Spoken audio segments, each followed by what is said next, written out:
دیوە تاریکەکەی پیلانگێڕی نێودەوڵەتی لە زاری ڕێبەرەوە جالانەوە.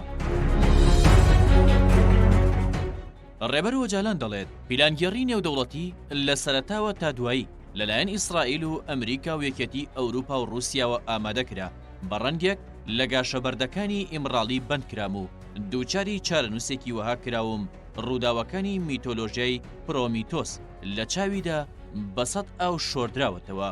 ڕێبەری گەلی کورد عەبدوڵڵا ئۆجالان لە بەرگرینامەی مانەفێستۆی شارستانەتی دیموکراتیک پەرتووکی یەکەم دیوە شاراوە و ترسناکەکەی پیلانگێڕی نێودەوڵەتی 15 شوباتی 1999 دەخاتە ڕوو کە تێیدا بە گەلە کۆمەیەکی هەواڵگری و سەربازی و سیاسی ڕێبەر ئۆجالان لە کینیا ڕفێنرا و لە دوورگەی ئیمڕاڵی خرایە زیندانی تاکەکەسیەوە.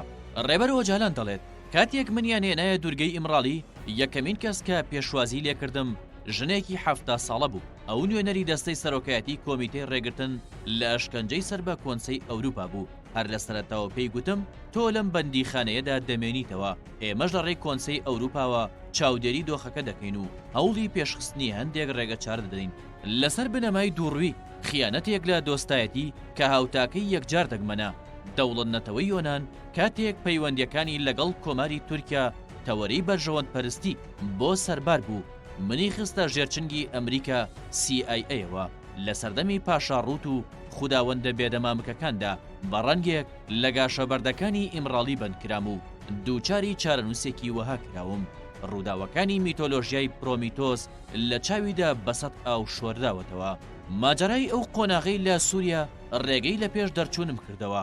زۆر لەمە سەرسوڕهێنەرترە لە ناوەڕۆکدا ئەو شاوۆکارەی منی لە سووریا دەرخست خۆی دەسپێرێت بە بایەخدانی من بە پەیوەندیەکانی دۆستایەتی و ناکۆکی لەگەڵ سیاسەتی ئیسرائیل لە مەڕکوردان. ئیسرائیل کە بە تایبەت لە پاشجەنگی جیهانی دووەمەوە خۆی کردەوە بە سەرداری پرسی کورد لە بەرامبەر بەردەوامی بەهێزبوون و کاریگەرتربوونی دووەمین شێوازی ڕێگەچارەی پرسی کورد کە لە کەسێتی مندا بیچمی گرتبوو. هێنداستیار بوو بەرگەی نەدەگرت. مسوەگەر شێواز و ڕێو ڕێبازی من بۆ چارەسەری لەگەڵ هاوکێشە و لێکەوتەکانیاندا نەدەهاتەوە. ناشێت نکۆڵی لە هەوڵەکانیان بکەم. مۆساد بەناڕاستەوخۆ لەمەڕ چارەسەری بە ڕێگەی خۆیان بانگێشتی کردم، بەڵام لە سۆنگەی ئەخلاقی و سیاسیشەوە من بۆ ئەمە کراوە و ئامادە نەبووم.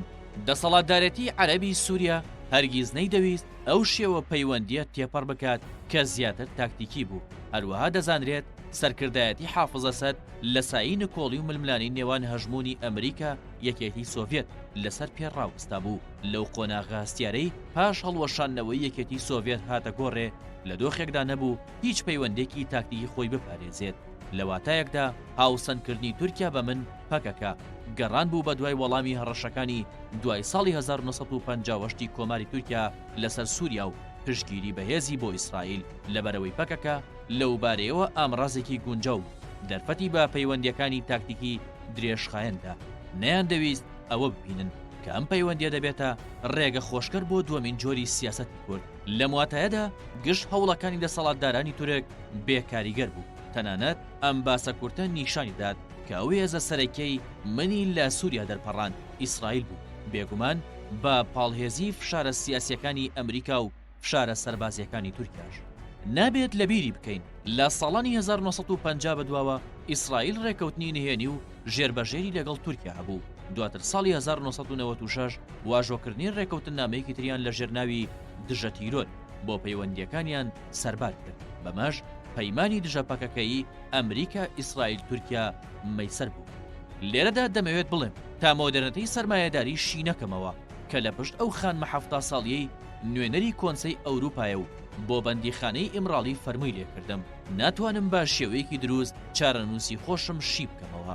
خۆناغی پلانگێڕی لە سەرەتاوە تا دوایی لەلایەن ئیسرائیل، ئەمریکا و یەکێتی ئەوروپا و رووسیای پاژماوەی یەکێتی سۆڤێتی هەڵوەشاوە ئامادەکرا. هەرچی ڕۆڵی حکوومەتەکانی سووریا، یۆنان و تورکیایە لە خزمەتکاری بیرۆکراسی پلە دوو بەولاوە تێپەڕ ناکات.